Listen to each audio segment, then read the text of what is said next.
परवाह।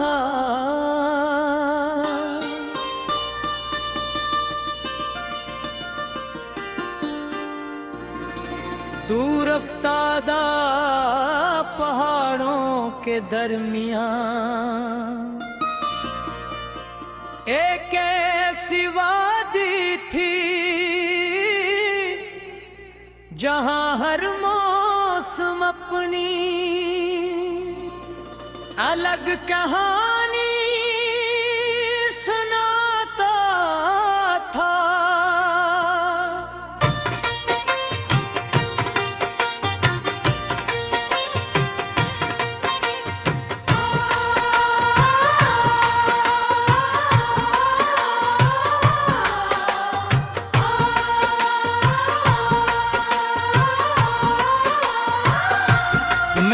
बरनगे फूल जमीन पर कालीन बिछा देते।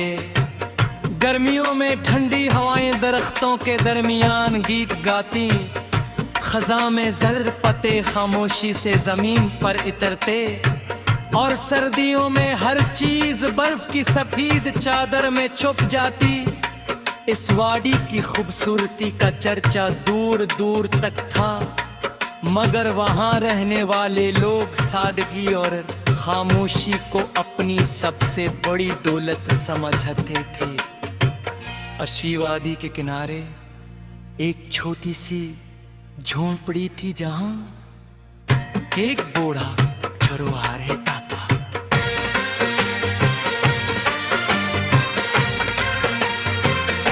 सबसे बाबाल लतीफ कहते थे, इसके पास भिड़ों का एक छोटा सा रियोड़, लकड़ी की एक बांसुरी और एक वफादार कुत्ता था। वो हर सुबह सूरज निकलने से पहले रियोड़ को लेकर पहाड़ी चुरागाहों की तरफ निकल जाता और शाम ढलने से पहले वापस आ जाता।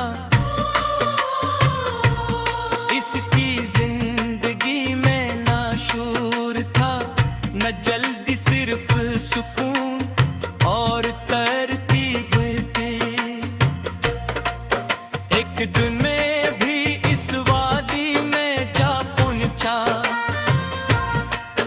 हवा में जंगली फूलों की महक थी और दूर बर्फ से ढकी चोटियां सूरज की रोशनी में चमक रही थी। बाबा लतीफ ने टुकड़े पत्थर पर बैठे अपनी बांसुरी बजा रहे थे। भिड़ी खामोशी से घास चर रही थी और इनका पिता करीब बैठा आस पास नजर रखे हुए था। तो मैंने सलाम किया, इन्होंने मुस्कुरा कर जवाब दिया और अपने पास बैठने का इशारा किया। कुछ देर तक सिर्फ बांसुरी की धन और हवा की सरगोशी सुनाई देती रही। फिर मैंने पूछा, आप रोज यही रास्ता इख्तियार करते हैं, क्या कभी दिल नहीं इकता था?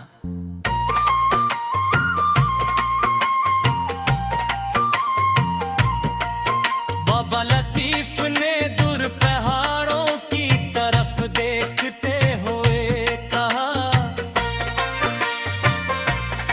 जिसकी नजर शिकर पर हो इसके लिए हर दिन नया होता है। ये बात मेरे दिल में उतर गई।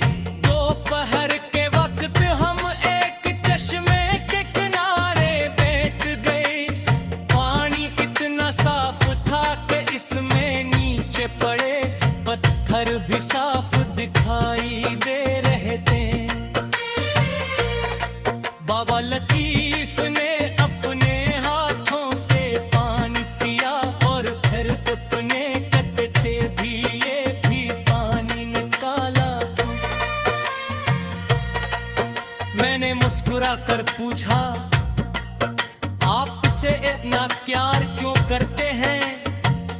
वो भूले वफादारी बोलती नहीं, सिर्फ साथ निभाती है। इनके अल्फाज में सादगी थी मगर गहरा मफहूम भी थी। इसी दौरान इतनी नामे मना अपने रियोड़ से दो निकुल गया।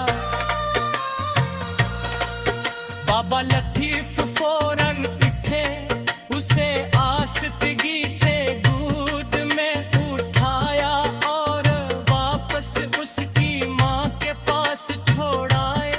मैंने कहा ये तो खुद भी वापस आ जाता। वो मस्कर बोले छोटों को रास्ता दिखाना बड़ों की जिम्मेदारी होती है। शाम ढलने लगी, आसमान सिनेरी रोशनी से भर गया। बाबा लतीफ ने रियोड़ को आहिस्ता आहिस्ता वापस गाँव की तरफ मोड़ दिया। रास्ते में उन्होंने एक जख्मी परिंदा देखा, उसे दिखाया, पानी पिलाया और झोंपड़ी के बाहर नरम बिछास पर रख दिया। मैंने हैरत से पूछा आप हर जंदा का इतना ख्याल क्यों रखते हैं? मुस्कुरा कर बोले मैं सिर्फ इंसानों के लिए नहीं होता, किल के लिए होता है। मैं देर तक खामोश बैठा रहा, उनकी बातें ठंडी हवा की गरबलियों कित अभी जा रहे थे। मैंने रिफ्सत ली और वहाँ से चल पड़ा। चलत कदम का था कर में पीछे मोड़ कर देखा। बाबा लतीफ अपनी झोपड़ी के सावरे